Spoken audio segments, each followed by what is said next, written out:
Arrest her now! Victoria Ashwood's voice shattered the peaceful morning air like a gunshot, her perfectly manicured finger pointing at my wife Sarah as if she was declaring war on everything we held sacred. The chrome measuring tape clipped to her designer belt caught the early sunlight. Gleaming like some twisted badge of authority she'd appointed herself to wield. Officer Blake's hand moved instinctively toward his handcuffs, while his partner reached for the radio strapped to his shoulder. My heart didn't just skip a beat, it completely stopped functioning for what felt like an eternity. We were 30 seconds away from losing everything our lakefront sanctuary, our weekend escape, our entire life savings tied up in this little piece of heaven. But Sarah just stood there with supernatural calm, continuing to water her grandmother's roses in that faded Cornell University t-shirt she always wore on lazy mornings, acting like getting arrested was just another mundane Tuesday task on her to-do list. What unfolded in the next 3 minutes didn't just save our home, it sparked the most explosive HOA meltdown that the internet has ever witnessed. Because my quiet, plant-loving wife had been concealing a secret so powerful it would make Victoria's meticulously crafted revenge scheme detonate spectacularly in her own face. You know that incredible feeling when you witness someone getting exactly what they deserve, when karma strikes with such surgical precision that you want to immediately call everyone in your contact list. That's the emotional roller coaster this story puts people through. But before I reveal how a measuring tape-obsessed HOA dictator discovered why you should never, ever mess with the wrong person's wife, I need you to transport yourself into my shoes for a moment. Picture this nightmare scenario happening in your own neighborhood. What if someone exactly like Victoria moved in right next door to you tomorrow? Moonrise Lake wasn't simply our weekend getaway. It was a living, breathing time capsule that held generations of memories within its weathered wooden walls. Sarah inherited this magical cabin from her grandmother Elena exactly 3 years ago. And every single board, nail, and creaking floorboard told an intricate story spanning decades.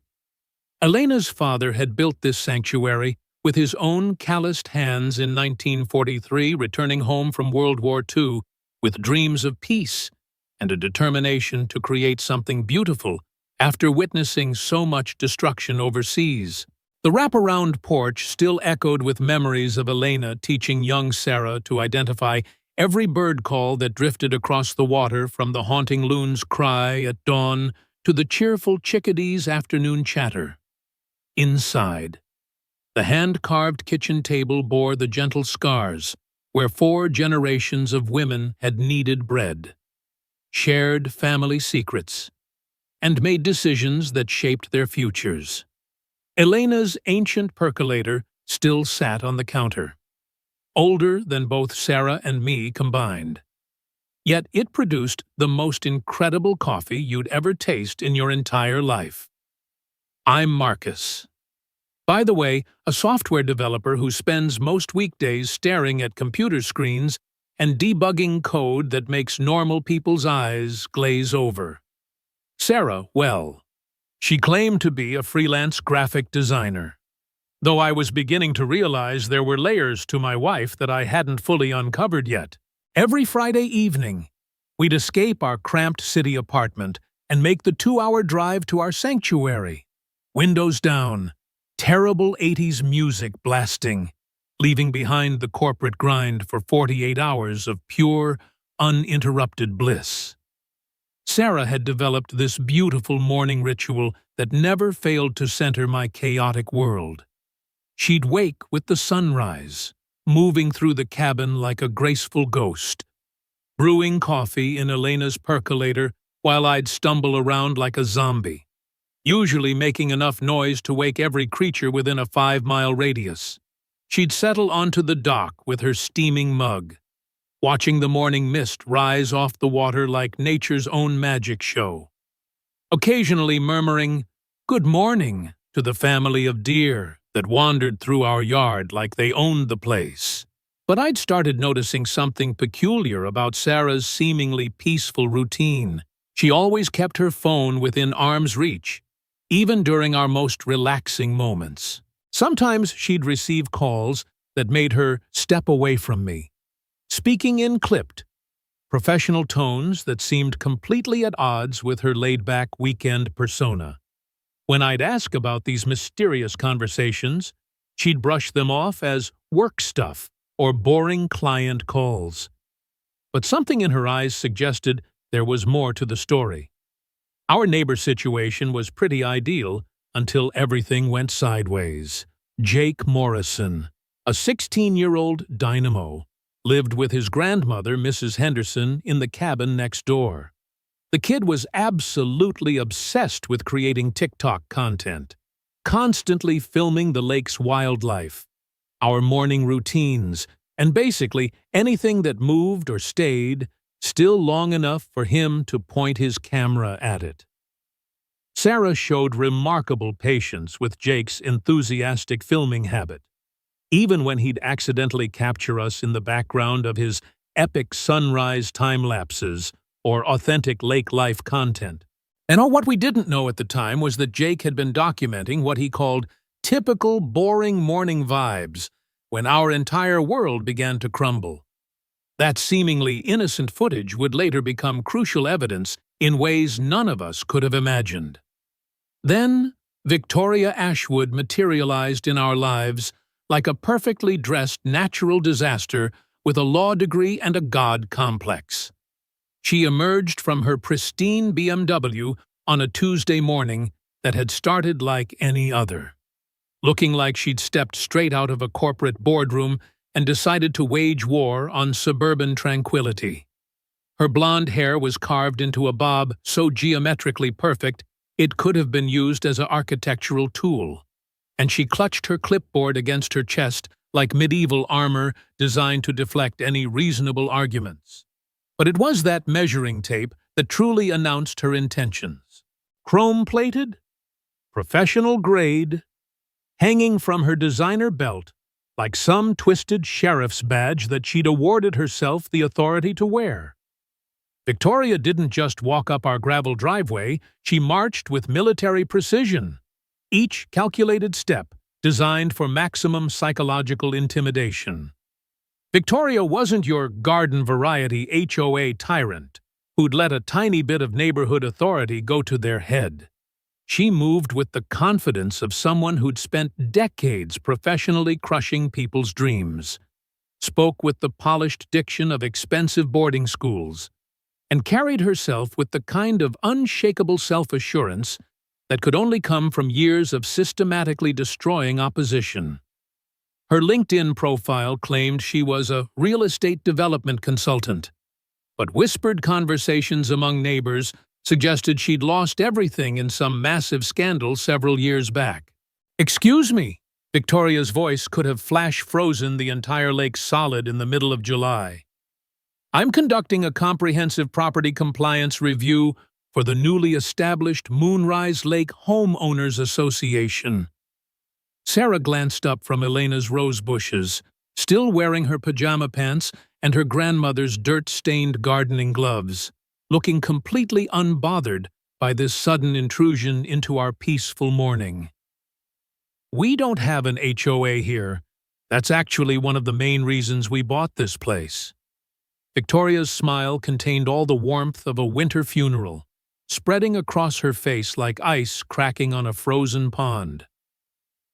"We do now. Democracy in action, as they say." She unclipped that measuring tape with the dramatic flourish of a Wild West gunslinger, drawing their weapon for a showdown at high noon. What happened next defied all logic and reason. Without asking permission, seeking consent, or showing even basic human courtesy, Victoria began measuring everything on our property with the methodical precision of a crime scene investigator. She crouched down to measure our grass height, muttering disapprovingly when her tape revealed 3.4 inches, when the maximum allowed was apparently 3.0 inches. She stretched her measuring device across Elena's rose bushes, shaking her head dramatically when they measured 18 inches wide instead of the regulation 15 inches maximum. The absurdity escalated beyond anything I could have imagined in my wildest nightmares. Victoria measured our dock's distance from the shoreline, proclaimed it 8.2 feet when the approved distance was supposedly 10 feet minimum. She actually measured the height of Elena's bird feeder, declaring it 4.5 feet when community standards demanded exactly 5 feet. I watched in stunned disbelief as this woman measured the diameter of our decorative stepping stones, the angle of our mailbox post, and even the wingspan of a decorative butterfly garden ornament that Elena had cherished for decades. "These are all significant violations," Victoria announced, scribbling on her clipboard with the aggressive precision of someone documenting war crimes. "I'll be filing formal notices immediately. You'll receive appropriate fines accordingly." Then Victoria's laser-focused attention shifted to Sarah's Cornell University t-shirt, and something in her expression changed completely. Her eyes narrowed like a predator spotting wounded prey, and her voice dropped to a tone that made my blood feel like it was crystallizing in my veins. "Interesting university choice. I knew some people there back in the day. Small world, isn't it?" Sarah's response was barely audible, delivered in a whisper so quiet I almost missed it entirely. "Very small indeed." That brief exchange carried emotional weight that I couldn't understand at the time, but the tension crackling between them felt electric and dangerous, like lightning about to strike twice in the exact same spot. Victoria's harassment campaign launched immediately with the efficiency of a military operation designed to break our spirits and drain our bank account. Day 1 brought a $75 fine for non-conforming decorative elements. Apparently, Elena's beloved wind chimes violated some newly invented community standard. Day 2 escalated to $150 for unauthorized watercraft storage, because our kayak wasn't positioned according to Victoria's arbitrary specifications. Day 3 brought the most ridiculous fine yet, $225 for noise violations during designated quiet hours, because birds had the audacity to sing at 6 in the morning. Each fine arrived via Brad, Victoria's nervous assistant who looked like he'd rather be literally anywhere else on planet Earth. This kid was fresh out of college, probably 22 years old, drowning in a suit that was 2 sizes too big for his slight frame. His hands visibly shook every single time he knocked on our door, and he'd apologize under his breath before reading whatever ridiculous violation Victoria had invented that day. The psychological pressure was working exactly as Victoria had designed it. Mrs. Henderson shuffled over to our porch after the 3rd fine, moving carefully on legs that had carried her through 74 years of life on this lake. She was genuinely frightened, constantly glancing over her shoulder as if Victoria might materialize from thin air to punish her for associating with us. "That woman is legitimately dangerous," Mrs. Henderson whispered, even though Victoria lived 3 houses down and was nowhere in sight. "The Johnsons packed up and left last month without a word. The Patels disappeared before that. She has this system finds violations that nobody knew existed, makes daily life absolutely unbearable until people just give up and sell their homes for whatever they can get." Mrs. Henderson leaned closer, lowering her voice to barely above a whisper. "Word around the lake is that she hired a private investigator to dig up personal information on every single homeowner. Files, Marcus, thick manila folders on everyone who lives here. But she told someone at the post office that yours was the thickest file of all." That revelation hit me like a physical blow to my chest. Why would Victoria have an extensive file on us? We'd been model neighbors, kept to ourselves, never caused problems or complained about anything. What could she possibly have discovered about our quiet weekend life that would warrant special attention? Jake burst onto our porch later that afternoon, tablet clutched in his hands like he was carrying evidence of alien contact. "Mr. Marcus, you absolutely need to see this footage I captured." He'd been editing his morning content when he noticed something suspicious in the background of his shots. Victoria, partially concealed behind a cluster of pine trees, photographing our property with a professional telephoto lens at 5:47 a.m., more than 2 hours before her so-called official compliance visit. "She's been conducting surveillance on you guys for weeks," Jake whispered, scrolling through days of footage on his tablet. "I've got her on camera at least 8 different times, always hiding, always watching, always taking pictures when she thinks nobody's looking." The footage revealed that Victoria wasn't randomly measuring violations across the neighborhood. She was specifically and systematically targeting elements of our property that would be either impossible to fix or prohibitively expensive to change according to her arbitrary standards. That night, Sarah transformed our cozy cabin into what looked like a war room straight out of a legal thriller movie. Her laptop displayed 17 different browser tabs. Legal documents covered every available surface. And she'd somehow acquired stacks of official paperwork that she organized with military precision. This wasn't casual internet research. This was professional-grade investigation that required skills and access I didn't know my wife possessed. "What exactly are you doing?" I asked, delivering her 4th cup of coffee.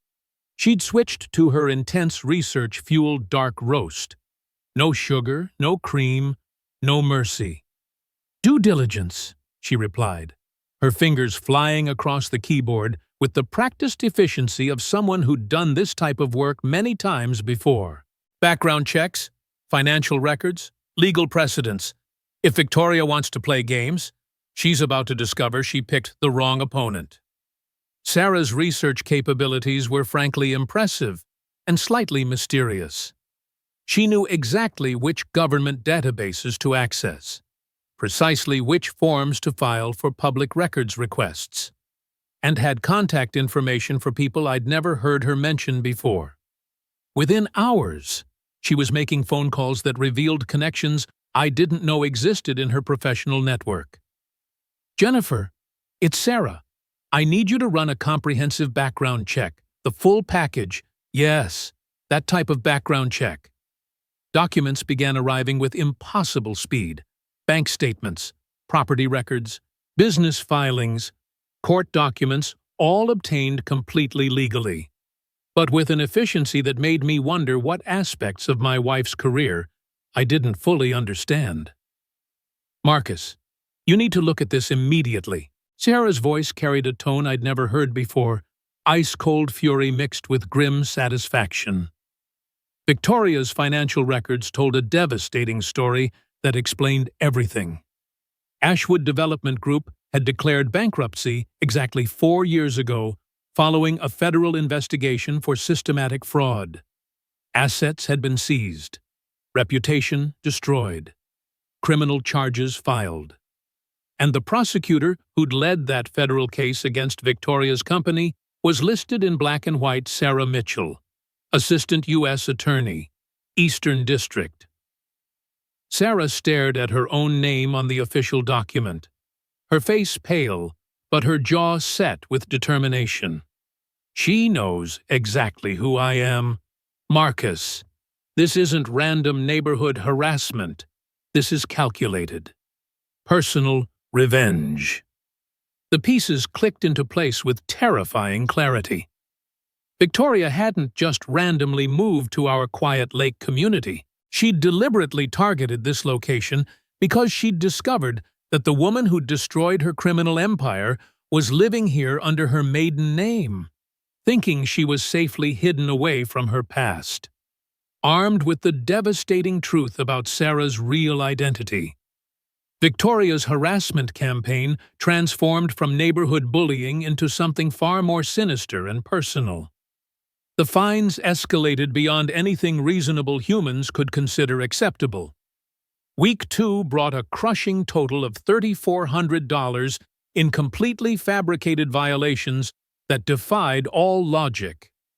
Victoria invented charges like illegal modification to historical structure because Sarah had touched up peeling paint on Elena's porch railing. She filed unauthorized legal consultation when Sarah called a lawyer about the fines. Most outrageous. She issued an intimidation of HOA officials citation simply because Sarah had politely asked to see Victoria's credentials. The psychological warfare intensified with calculated precision. Victoria began appearing everywhere we looked, like a perfectly dressed nightmare that refused to disappear. She'd walk past our cabin at dawn, conducting fake property inspections while staring through our windows. Evenings brought her sitting in her BMW across the lake, with binoculars, watching our every movement like some deranged private investigator. Mrs. Henderson became afraid to leave her house. Jake stopped filming his usual content, and the entire lake community existed under Victoria's deliberately created cloud of fear. Friday night arrived with emotional devastation that changes everything. Brad appeared at our door at 9 p.m., tears streaming down his face, clutching official papers that looked more threatening than anything we'd received before. Pay $8,000 in accumulated fines within 72 hours, or face immediate property seizure proceedings, he stammered.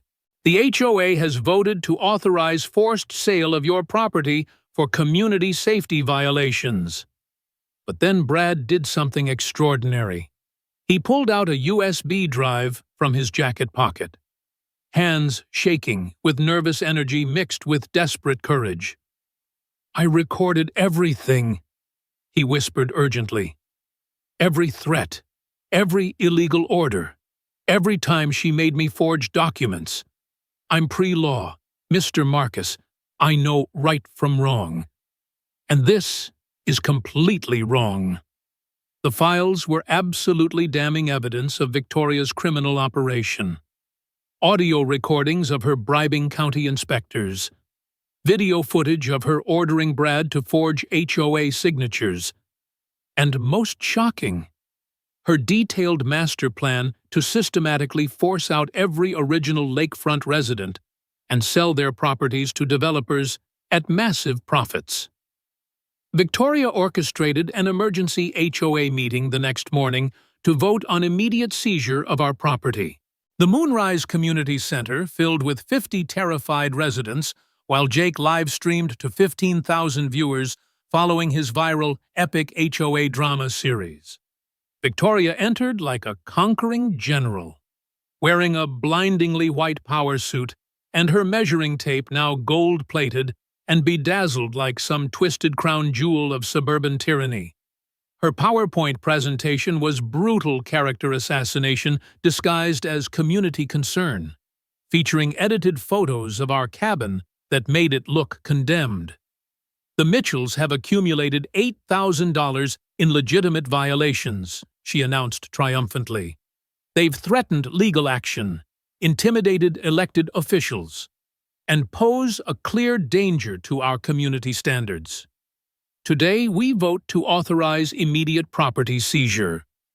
That's when Sarah stood up slowly, laptop in hand, and connected to the projector with movements so calm they seemed almost supernatural.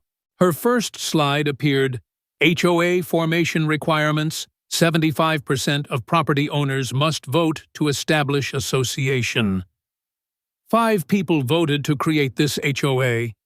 Sarah's voice carried authority that filled the room.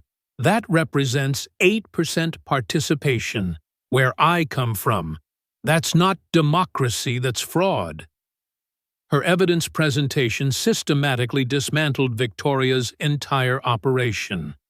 Bank statements showing embezzled funds, Brad's recordings of criminal threats, surveillance photos of Victoria's stalking behavior, and most damaging.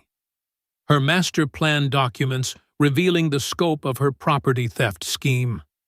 Victoria, cornered and desperate, grabbed her phone and dialed 911 with frantic urgency. "Police emergency. I'm being attacked by a violent mob led by Sarah Mitchell. Send officers immediately." But Sarah did something unexpected. She checked her watch and began counting down quietly. 3, 2, 1. Her phone buzzed with a text message. She glanced at it and smiled with the satisfaction of someone whose carefully laid plans were unfolding exactly as intended. 2 patrol cars arrived with flashing lights, and Officer Blake approached with professional caution. Victoria emerged from behind the podium, looking disheveled but triumphant, pointing at Sarah like she was identifying a wanted criminal. "Officers, arrest that woman immediately. She's been terrorizing our entire community." Sarah reached into her pocket with deliberate calm, producing a leather wallet that looked official. She handed Blake a card that made his expression transform completely. "This says Special Agent Sarah Mitchell, FBI Financial Crimes Division." Blake stammered, his voice filled with shock. The room erupted as the truth exploded across everyone's consciousness. Sarah wasn't just a former prosecutor, she was an active FBI agent working undercover to investigate Victoria's multi-county property fraud operation. "Officers," Sarah's voice now carried federal authority, "Victoria Ashwood is wanted on 17 counts of wire fraud, elder abuse, and racketeering. This entire HOA operation is an ongoing criminal enterprise." Blake snapped to attention and rendered a sharp military salute. "Agent Mitchell, we've been searching for this suspect for 8 months." Victoria tried to run, but tripped spectacularly over her own measuring tape, landing face first in Elena's rose bushes, the same roses she'd threatened to destroy. As Victoria was handcuffed among the thorns, she screamed accusations of entrapment. Sarah knelt beside her fallen nemesis with professional calm. "Actually, I can do exactly this. Thanks for targeting federal property." She gestured toward our cabin. "This land was donated to the National Wildlife Preserve. Attempting to fraudulently seize federal property is a federal crime." Jake's live stream had exploded to 2.8 million viewers, watching an FBI agent arrest a measuring tape-wielding fraud in a rose bush. His excited commentary became the soundtrack chat. "We just witnessed karma delivered with federal law enforcement backup 6 months later. Victoria received a 12-year federal prison sentence for defrauding 847 families across 6 states. Brad earned immunity and a law school recommendation letter. Mrs. Henderson started a legitimate HOA with Democratic voting. The measuring tape that Victoria had wielded like a weapon now sits in evidence storage, having perfectly measured its owner's complete fall from grace."